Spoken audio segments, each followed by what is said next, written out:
अरे बच्चों, अस्सलामु अलैकुम वरहमतुल्लाहि वबरकातुह। क्या हाल चाल है, कैसे मिजाज हैं? So once again welcome back to the Junoon batch. So हम लोग डिस्कस कर रहे थे अपना चैप्टर केमिकल काइनेटिक्स, और केमिकल काइनेटिक्स में हम लोग ने स्टार्ट किया था अपना टॉपिक रेट ऑफ रिएक्शन। ठीक, रेट ऑफ रिएक्शन क्या होता है इसके मतलब इसके रिगार्डिंग पिछले लेक्चर में हम लोगों ने अच्छी खासी बात कर ली थी, और पिछले लेक्चर में ही ये सारे क्वेश्चंस दिए थे हमने आपको, जिसमें एक सवाल हमने पिछले लेक्चर में कर लिया था। अब ये मैंने बोला था होमवर्क आपका दूसरा, तीसरा, चौथा ये आपको होमवर्क करना था। ठीक, तो आज मैं इसका सॉल्यूशन लेके आपके सामने हाजिर हूँ। ठीक, तो मिलाओ आपने जो सॉल्व किया है क्या आया आपका। सबसे पहली बात, मान लो इसके अकॉर्डिंग हम बात कर रहे हैं, सेकेंड रिएक्शन के अकॉर्डिंग यहाँ से हम बात कर रहे हैं। तो आपके सामने लिखा है कि what is the expression of rate of consumption of hydrogen. तो रेट ऑफ कंजम्पशन के बारे में हम लोग क्या बोलते हैं, रिएक्टेंट की बात होगी तो क्या बोलेंगे, बोलो, नेगेटिव साइन लगाएंगे पहले तो, और फिर क्या बोला था, बोलिए अंडर ब्रैकेट क्या बोलोगे, डेल्टा कॉन्सेंट्रेशन ऑफ रिएक्टेंट जो निकालना हाइड्रोजन, तो बोलेंगे डेल H2 अपॉन क्या, del T। This will be the expression. कोई कोफिशिएंट का इस्तेमाल रिएक्टेंट में या प्रोडक्ट में नहीं होगा जब तक कि हम रेट ऑफ रिएक्शन नहीं निकाल रहे हैं। Very good. अगला what is the rate of consumption of iodine, तब क्या बोलेंगे, this will be simply what, minus, है ना, चूंकि रिएक्टेंट है फिर लगाएंगे माइनस। क्यों लगाएंगे, पिछले लेक्चर में बात हो चुकी है। सो अगेन डेल, यहाँ क्या लिखोगे, I2 अपॉन डेल T, खत्म। ठीक, वही यहाँ प्रोडक्ट है HI, तब यहाँ क्या बात करेंगे आप, ठीक, दिस विल बी प्लस और under bracket del HI upon del T। This will be the expression. Clear. Rate of consumption of hydrogen का एक्सप्रेशन वो है, rate of consumption of iodine का एक्सप्रेशन ये है, rate of formation of HI का expression ये है। और आपसे पूछा जाए what is the overall rate of reaction, तब क्या बोलेंगे, रेट ऑफ रिएक्शन को या तो रिएक्टेंट या तो प्रोडक्ट किसी के टर्म्स में भी एक्सप्रेस कर सकते हैं। ठीक, यूजिंग देयर स्टोइचियोमेट्रिक कोफिशिएंट, है ना, जिससे हम लोग डिवाइड करेंगे। ठीक है, तो आप आ जाओ, इसके टर्म्स में लिखना चाह रहे तो क्या लिखोगे, बोलो इसके टर्म्स में। तो इसका स्टोइचियोमेट्रिक कोफिशिएंट क्या है, 1, तो सेम एक्सप्रेशन रह जाएगा। मतलब this can be written as minus of क्या, del H2 upon del T। Clear, this will be equal to, अगला आयोडीन के टर्म्स में लिखना, यहाँ पे स्टोइचियोमेट्रिक कोफिशिएंट 1 है तो सेम रह जाएगा। सो माइनस क्या, del concentration of I2 upon del T, खत्म। लेकिन HI के टर्म्स में लिखेंगे तब हम डिवाइड करेंगे, कैसे, बोलो कैसे डिवाइड करेंगे, 2 से। क्यों, 2 ही तो इसका स्टोइचियोमेट्रिक कोफिशिएंट है, तभी तो ये सब वैल्यू बराबर होगी। So that will be equal to, अब प्रोडक्ट है तो प्रोडक्ट के लिए क्या, प्लस, तो ये क्या रह जाएगा, del HI upon del T। क्लियर, समझ मारी बात। हमने पिछले लेक्चर में बात की थी, सिर्फ इतना पूछा जाए तब क्या था, बोलो सिर्फ इतना क्या था, ये था। और इसको आपने क्या बोला था, rate of formation of HI। और ये चीज़ क्या है, पूरा मिला करके क्या है, रेट ऑफ रिएक्शन। तो हम क्या बोलेंगे, इसको क्या बोलेंगे, इसको अगर मल्टीप्लाई करते हैं तो क्या लिखेंगे, 1/2 इंटू इतने के बदले क्या लिखेंगे, बोलो rate of formation of HI। तो इस इंटर रिलेशन से तुम्हें क्या पता चला कि rate of this reaction is equal to rate of formation of HI into 1/2, या rate of formation of HI divided by 2। Clear, कोई दिक्कत। इस रिएक्शन का रेट इसके कंजम्पशन के बराबर है, इसके कंजम्पशन के बराबर है, बट इसके फॉर्मेशन के क्या है, हाफ है। क्लियर, ये सारी चीज़ें हम लोग रिलेशन से निकाल सकते हैं, कोई दिक्कत। क्या यही सेम काम आप इसके लिए कर लोगे, बोलेंगे बिल्कुल कर लेंगे सर। ठीक, तो मैं फाइनली ये वाला क्वेश्चन कर रहा हूँ आपसे डिस्कस। ठीक, लिखते हैं, इसके लिए सारी बातें लिखते हैं।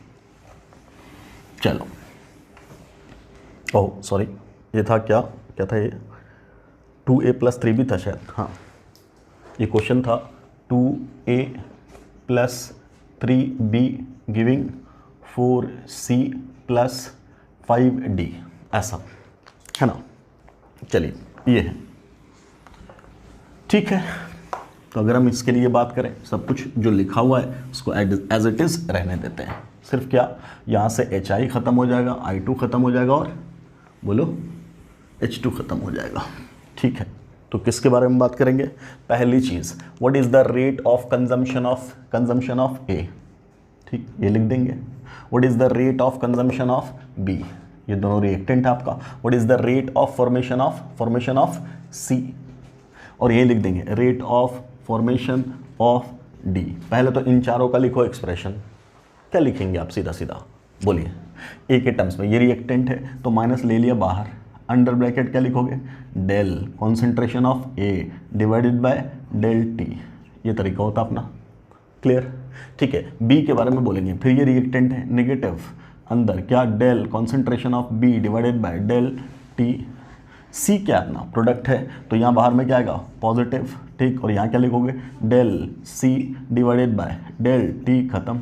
इसके बारे में क्या लिखोगे, ये भी प्रोडक्ट है तो पॉजिटिव, यहाँ क्या लिखेंगे del concentration of D divided by del T. जो लोग ये वाला लेक्चर डायरेक्ट देख रहे हैं उनसे रिक्वेस्ट है कि पिछला लेक्चर देखिए, तो ये बेटर अंडरस्टैंडिंग बनेगी आपकी, यहाँ पे ज़्यादा समझ में आएगा। क्लियर, ये सब क्यों लिख रहे हैं, कैसे लिख रहे हैं, पिछले लेक्चर में सब डिस्कस ऑलरेडी किया हुआ है। ठीक है सर, तो ये सारे रिएक्टेंट और सारे प्रोडक्ट की कहानी तो हमने लिख दी। क्लियर, अब अगर हमसे पूछा जाए what is expression of overall rate of reaction, इसका एक्सप्रेशन लिखो, तो क्या लिखेंगे आप, ए के टर्म्स में लिखना चाहोगे तो क्या लिखोगे 1/2, है ना, 1/2, ठीक, और क्या माइनस डेल क्या ए बाय डेल टी, खत्म। बी के टर्म्स में लिखना चाहोगे तब क्या लिखोगे 1/3 into minus del B over del T, खत्म। ठीक, प्रोडक्ट के टर्म्स में लिखना चाह रहे हैं तो पॉजिटिव, ठीक। अब ये क्या है, कोफिशिएंट 4 है तो 4 से डिवाइड कर देंगे 1/4, और अंडर ब्रैकेट क्या positive del C by del T, खत्म। अगर डी के टर्म्स में लिखना चाह रहे हैं तब क्या लिखेंगे 1/5 under bracket positive del D divided by del T, खत्म। So this is rate of reaction, overall rate of reaction. Clear, ये लिखना आना ज़रूरी है, ये लिखना आना ज़रूरी है। अब मुझे बताओ, यही तो लिखा भी आपने ऊपर, सिर्फ इतना सा टर्म्स, सिर्फ इतना टर्म, ये क्या है, सिर्फ इतना टर्म क्या है तो बोलेंगे rate of consumption of A. सिर्फ इतना टर्म ये क्या है, बोलेंगे rate of consumption of B. सिर्फ इतना पूछें तब rate of formation of C, और सिर्फ इतना पूछें तो बोलेंगे rate of formation of D. बोलिए यस और नो।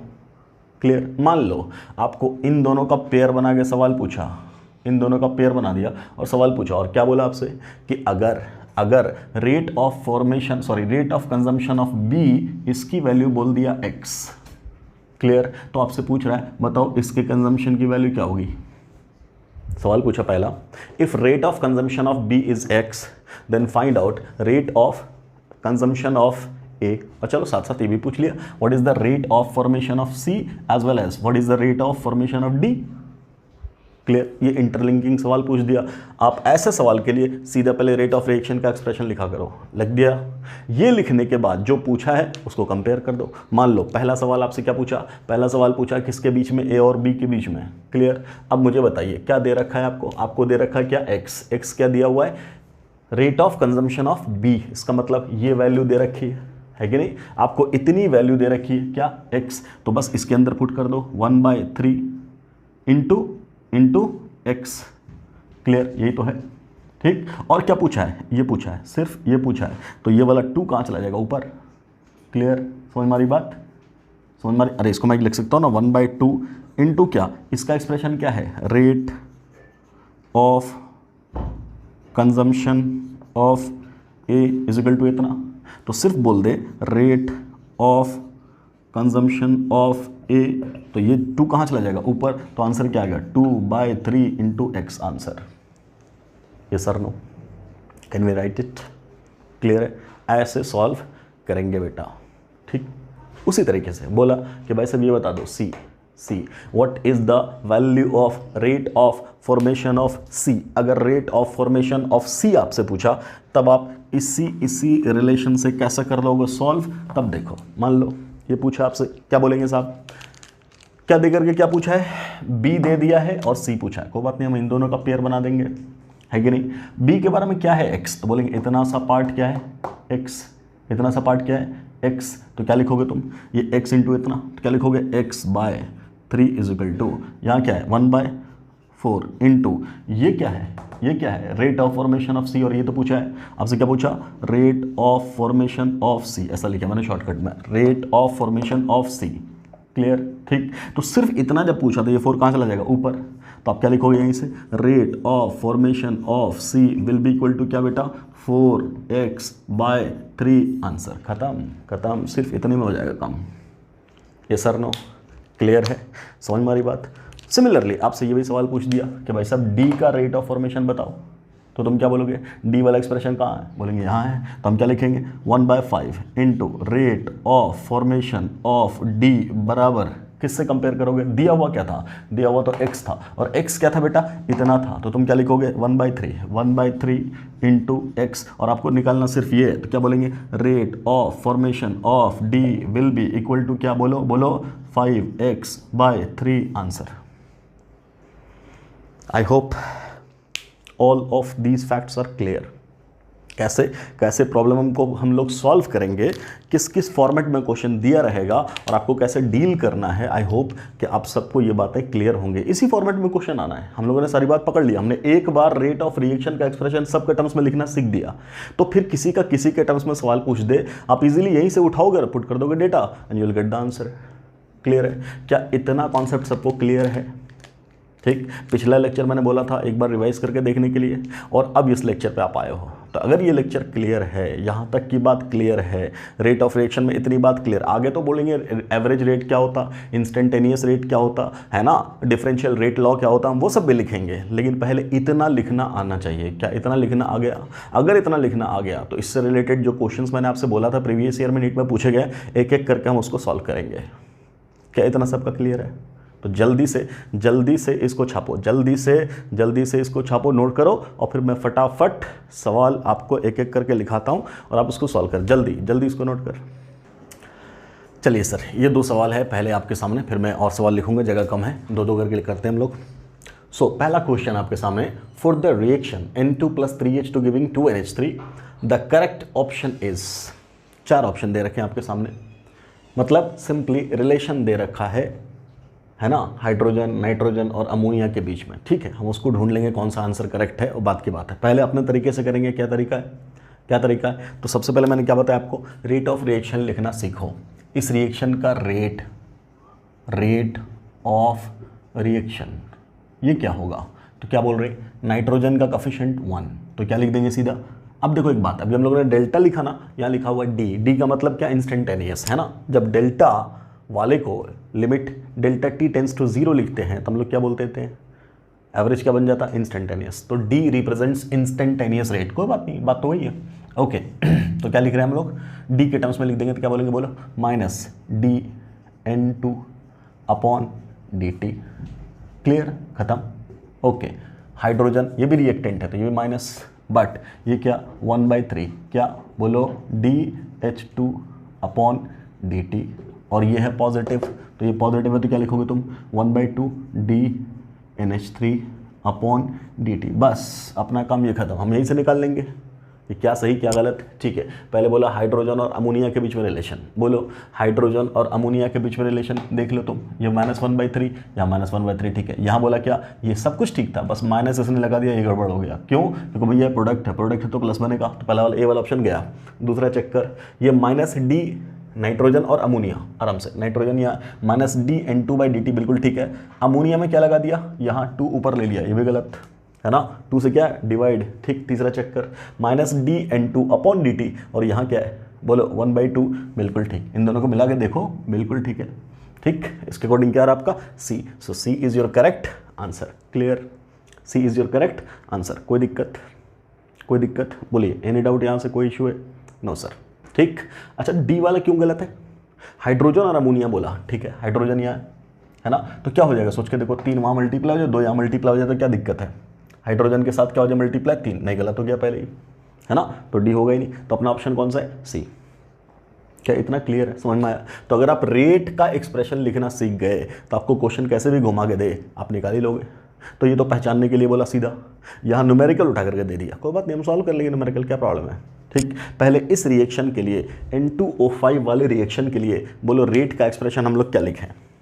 दूसरा क्वेश्चन, सेकंड क्वेश्चन, पहला तो खत्म, रेट का एक्सप्रेशन क्या लिखें, रेट ऑफ रिएक्शन, रेट मतलब रेट ऑफ रिएक्शन, क्या लिखेंगे, यहाँ कोफिशिएंट कितना है 1, तो क्या लिखेंगे minus D N2O5 upon dt will be equal to क्या बेटा 1/2, प्रोडक्ट है सीधा पॉजिटिव में आएगा, D NO2 upon dt will be equal to क्या, बोलो अच्छा यहाँ 1/1/2, ये सर नो, यहाँ कोफिशिएंट कितना है ज़रा ध्यान से देख, 2 नहीं है 1/2 है, तो तुम क्या बोलोगे, बोलोगे सर जो कोफिशिएंट है उसको डिवाइड से इससे डिवाइड कर देते हैं, तो 1/1/2 लिखेंगे ना, क्या क्या बोलो बोलो DO2 अपॉन dt, तो ये 2 कहाँ चला जाएगा ऊपर, तो फाइनली इसको क्या लिख देंगे, बोलो फाइनली क्या लिख देंगे 2 × इतना, बस रेट का एक्सप्रेशन एक बार हम लोगों ने कर लिया कंप्लीट। ठीक, एक बार रेट का एक्सप्रेशन हो गया तो अब हमें कोई दिक्कत ही नहीं है। उसने क्या दे रखा है आपको, 1 मिनट बंद कर दो उसको ज़रा, उसने आपको क्या दे रखा है, उसने आपको दिया हुआ है rate of disappearance of N2O5,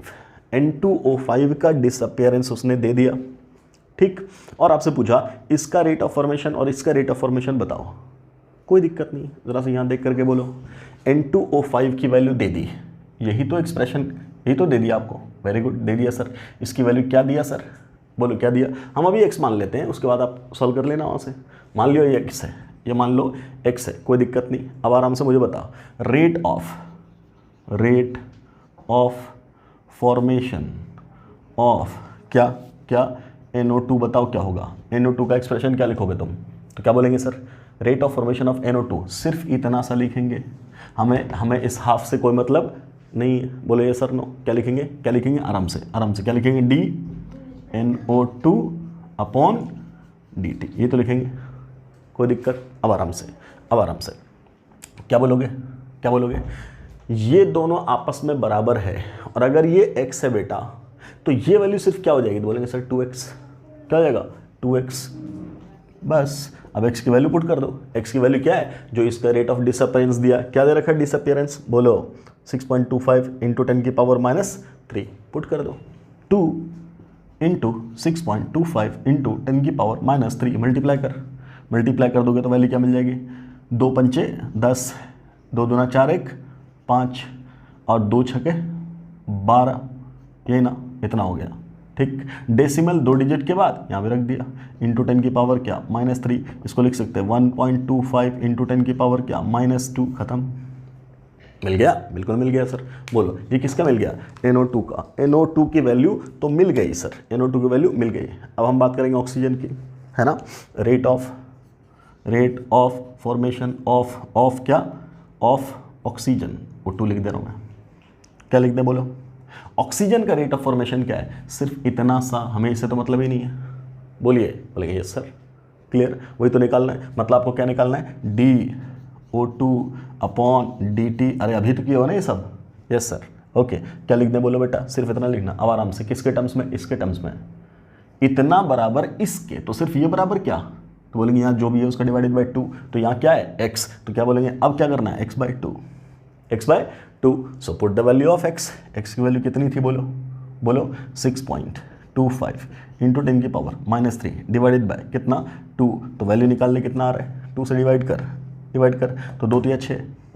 3.125 10⁻³ ये वैल्यू ऑक्सीजन की है और ये वैल्यू NO2 की है, चेक करो ज़रा, NO2 और ऑक्सीजन बोला रेस्पेक्टिवली, NO2 की वैल्यू होनी चाहिए 1.25 कहीं है, B में है और D में है, ठीक, दोनों जगह है, ओके। अब ऑक्सीजन की वैल्यू चेक कर लो, ऑक्सीजन की 3.125 कहाँ है, 3.125, यस सर यहाँ, ये वाला B ऑप्शन, ठीक, ये वाला तो दोनों ठीक है, B में और D में भी है, बट ये गलत है, तो क्या बोलेंगे, कौन सा ऑप्शन सही है अपना, B option is correct, check कर लो, एक बार चेक कर लो जल्दी से, ठीक। तो आपको इस पे बेस्ड न्यूमेरिकल जब भी देगा, आप सीधा रेट लिखना, चलो एक बार रेट लिखने का तरीका एक बार अगर आप सीख गए, then there is no problem at all, clear, सीधा कंपेयर करना है, ठीक है, वैल्यूज पुट करनी है और आंसर निकाल लेना है। क्या समझ में आ गया ये दोनों क्वेश्चन, कोई दिक्कत, मैं अगला 2 क्वेश्चन लिखता हूँ और फिर आगे बढ़ता हूँ फटाफट, जल्दी इसको नोट कर। चलो बच्चों, अगला 2 क्वेश्चन आपके सामने हाजिर है। अभी तक हम लोगों ने देखा, एक सवाल था 2019 का नीट का, पिछले साल, और एक सवाल था 2010 का, अगला सवाल है 2009 का, और ये भी सवाल है 2009 का। इस सवाल की ख़ास बात है, ये क्वेश्चन 2009 में 2000 में, अरे 2000 में ये 2 बार सेम क्वेश्चन पूछा गया। खैर इस पर जब आएंगे तब डिस्कस करेंगे, पहले उसको देखिए। फर्स्ट क्वेश्चन, पहले सवाल में बोल रहा है ये है reaction nitrogen plus hydrogen gives ammonia. आपसे बोला कि DNH3/dt की वैल्यू दे रखा इतना, then what is the value of this much. कोई बात नहीं, अपना काम क्या है, अपना काम है रेट ऑफ रिएक्शन निकालना। ठीक, लिख दो भैया रिएक्शन का रेट। इस रिएक्शन के लिए रेट का एक्सप्रेशन क्या है, क्या लिखेंगे बेटा, बोलो जल्दी से। यहाँ कोफिशिएंट कुछ नहीं sir, okay, -d/dt is equal to, यहाँ से आ जाओ, क्या लिखोगे 1/3, यहाँ लिख दो -dH2/dt। ठीक है, यहाँ से आ जाओ प्लस, तो 1/2 क्या लिखोगे DNH3/dt। खत्म हो गया, बस इतना लिखना था। अब क्या बोला है, अब बोला हाइड्रोजन और अमोनिया, इन दोनों को करना है कंपेयर। किसको किसको करना है, अमोनिया और हाइड्रोजन। अमोनिया का दे रखा, हाइड्रोजन को बोला कंपेयर करो। ठीक, इन दोनों को कर दो ना कंपेयर। क्लियर, अब आराम से उसने कौन सी वैल्यू दी, उसने वैल्यू दी DNH3/dt की वैल्यू, मतलब उसने इतनी वैल्यू दे दी। कितनी वैल्यू दे दी बेटा, बोलो बोलो बेटा, कितनी वैल्यू दे दी, ये दे दी। इसकी वैल्यू क्या दे दी, बोलिए बोलिए, क्या दे दिया उसकी वैल्यू, उसकी वैल्यू दिया है 2 × 10⁻⁻4। तो ये चीज़ इससे मल्टीप्लाई हो जाएगी, बिल्कुल हो जाएगी sir, half into this much. और ये किसके बराबर है, हाइड्रोजन वाले एक्सप्रेशन के साथ। ठीक, और हाइड्रोजन का एक्सप्रेशन क्या बेटा, तो बोलेंगे 1/3, क्लियर, इंटू ये एज इट इज़ उतार दिया मैंने DH2/dt। इतना ही तो बराबर होगा, पहले ये बात क्लियर है, बोलो बिल्कुल क्लियर है सर, बहुत बढ़िया। पूछा क्या, उसने पूछा सिर्फ -DH2/dt, सिर्फ इतना टर्म्स पूछा आपसे। ओके, तो ये 3 चला जाएगा वहाँ, तो पहले तो ये से कट गया तो बच गया 1, तो सिर्फ DH2/dt विथ नेगेटिव साइन, इसकी वैल्यू क्या हो गई, 3 हो गया मल्टीप्लाई, आंसर 3 × 10⁻⁻4। खत्म, चेक कर कहीं है कोई, 3 × 10⁻⁻4 कहीं है, yes sir, answer is D, हलवा। हलवा सवाल है ना, बिल्कुल नीट में हलवा ही पूछता है। क्लियर, इसलिए घबराने की बात नहीं। जितना मैं बोल रहा हूँ ना, जितना हो सकता है कि थोड़ा सा लेट से हो जाए, मतलब हफ्ता दिन का या 10 दिन लग जाए किसी हफ्ते में, मतलब किसी चैप्टर में। अभी मूड देखो, मूड से होता है सब कुछ। किसी दिन मूड हुआ पढ़ाने का, किसी दिन मूड नहीं हुआ, किसी दिन कुछ हो गया, किसी दिन ज़्यादा पढ़ाने का मूड, किसी दिन कम पढ़ाने का मूड। जैसा तुम्हारा मूड बनता है वैसे ही टीचर का मूड बनता है। टीचिंग क्या है, पढ़ना क्या है, मेंटल काम है। तो मेंटल स्टैंडर्ड के अकॉर्डिंग ही आदमी एफिशिएंसी शो कर पाता है। तो किसी दिन मूड होता है, किसी दिन नहीं हो पाता। तो ये हो सकता है कि साहब 7 दिन के बजाय 10 दिन लग जाए, या किसी दिन 6 दिन में काम कंप्लीट हो गया। तुम्हारा ही मूड होता है किसी दिन 5 दिन बहुत कुछ पढ़ लेते हो, है ना। बट काम चलता रहेगा, 1-2 दिन लेट हो सकता है। बट इतना ध्यान से सुनना, जितना पढ़ ले रहे हैं ना, उससे बाहर जाने की इंशाल्लाह ज़रूरत ही नहीं पड़ेगी। उतने में ही तुम्हारा नीट का क्वेश्चन धनाधन सॉल्व होगा। क्लियर, उस बच्चे ने किया ना, नाजनीन ने शो कर दिया ना, तो मैं 1 हफ्ते में पढ़ के दिखाया, सबको दिखाया ना कि 11th की बच्ची 1 हफ्ते 12th का सिलेबस चैप्टर पढ़ करके 156 सिक्योर कर सकती है। तो हर बच्चा कर सकता है। ठीक, now it depends on you कि आप कितना भरोसा कर रहे हो अपने मेंटर्स पे, कितना एफिशिएंटली इस बैच पे जुड़े हो। देखो मैं साफ बोलता हूँ, अगर आप 4 जगह हाथ पांव मार रहे हो उससे कोई फ़ायदा नहीं। आप कहीं एक जगह चले जाओ, किसी एक जगह जाओ और वहाँ पूरा एनर्जी झोंक करके काम करो। यहाँ पे अगर हो, इस सिस्टम पे हो, यहाँ अगर हो, तो हमारी रिस्पॉन्सिबिलिटी है कि एक बच्चा भी ईमानदारी से पढ़ेगा, मैं उसको पढ़ाऊँगा। क्लियर, तो अगर आप हैं तो आपके साथ हमारा इंटरेक्शन मज़ेदार तभी बनेगा जब 100% फेथ करके आओ। या छोड़ दो यार, इस साल बाकी लोगों के फीडबैक का इंतज़ार करो। अगले साल जब ये बच्चे फीडबैक आपको देंगे कि ना भैया जो बोला था वो कर दिखाया, 4 महीने में जो बोला था उतना कर दिया, या उसका 80%, 70%, 50% या नहीं किया, जो भी फीडबैक होगा तब तुम कर लेना। जब अगले साल भरोसा आ जाए तब तुम ज्वाइन कर लेना। क्लियर, तुम छोड़ दो अभी। तो अभी यहाँ वही रुके जो पूरा का पूरा मानने को तैयार है, मेहनत करने को तैयार है, वो तो रुके। अदरवाइज़ कोई फ़ायदा नहीं। आप टाइम वेस्ट कर रहे हो, अपना टाइम। मेरा क्या करोगे, मैंने तो दे दिया तुम्हें, अब अपना तुम टाइम वेस्ट कर रहे हो लेक्चर देख करके। फ़ायदा तभी होना है जब तुम पेन पेपर के साथ बैठोगे, नोट करोगे, सवाल खुद से सॉल्व करोगे, रिवीजन करोगे, टेस्ट दोगे, तो फ़ायदा होना है। अदरवाइज़ कोई फ़ायदा नहीं होने वाला है। क्लियर, देख लो प्रीवियस ईयर की नीट के क्वेश्चन ही तो हैं। अभी 19 का भी किया, 10 का भी किया, 9 का भी किया, अगला भी सवाल सॉल्व होगा। Clear, but day by day पढ़ेंगे तब। खैर, ये क्वेश्चन हो गया अपना क्लियर। अगला सवाल देख लो बेटा।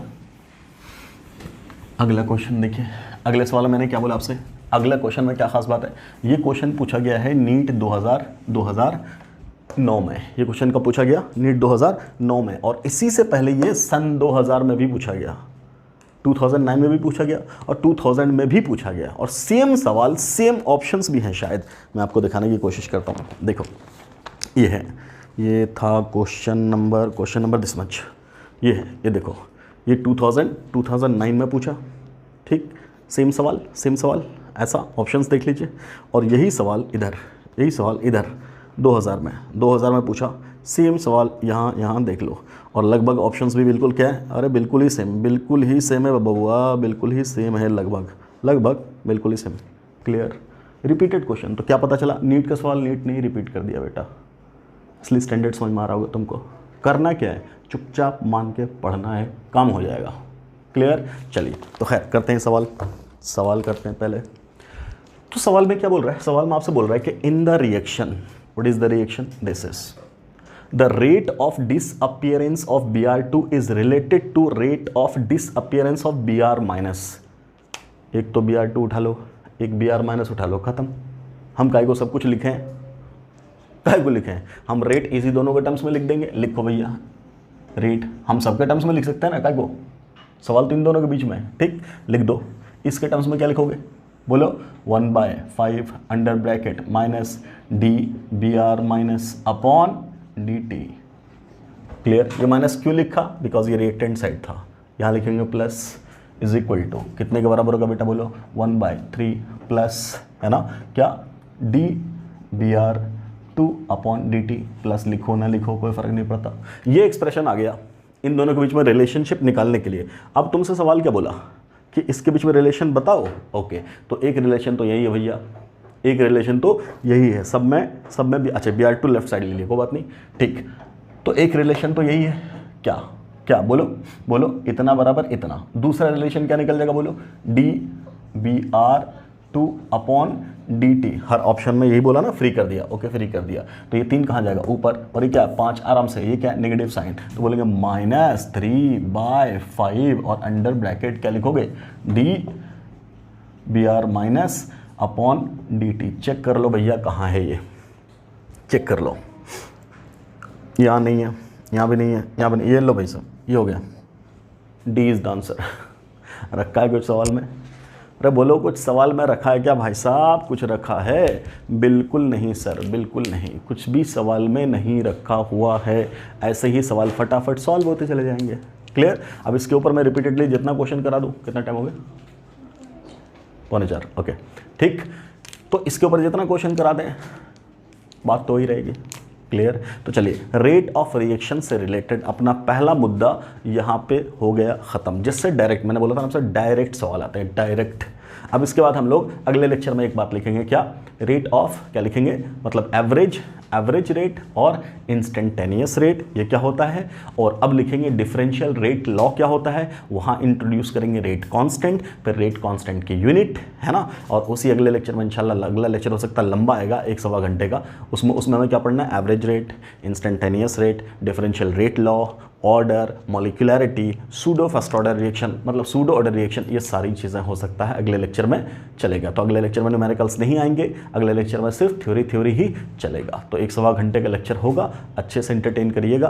क्लियर है, अभी से माइंडसेट बना करके रखिएगा। तो ये पहला टॉपिक है, और अभी से सुन लो, 2019 में पूछा ना, बहुत मुमकिन है कि इस साल इस टॉपिक से सवाल आए, और मुझे जहाँ तक लग रहा है यही सवाल कहीं आना जाए डायरेक्टली, बिकॉज ये रिलेट एक बार रिपीट हो चुका है, और हो सकता है कहीं दूसरी बार भी रिपीट, मतलब सवाल यही रख दे या कुछ पलट दे, ठीक, या इस टॉपिक से कोई ना कोई सवाल तो आना है, ये तो पक्का मुझे लग रहा है कि इस बार सवाल आएगा ही आएगा। 20 में नहीं आया, 21 में आने का चांस पूरा है इस टॉपिक से सवाल। क्लियर, ठीक, चलिए तो मिलते हैं अगले लेक्चर में। Thanks for watching the video, but consistently बेटा पढ़ते रहना है। अस्सलाम वालेकुम।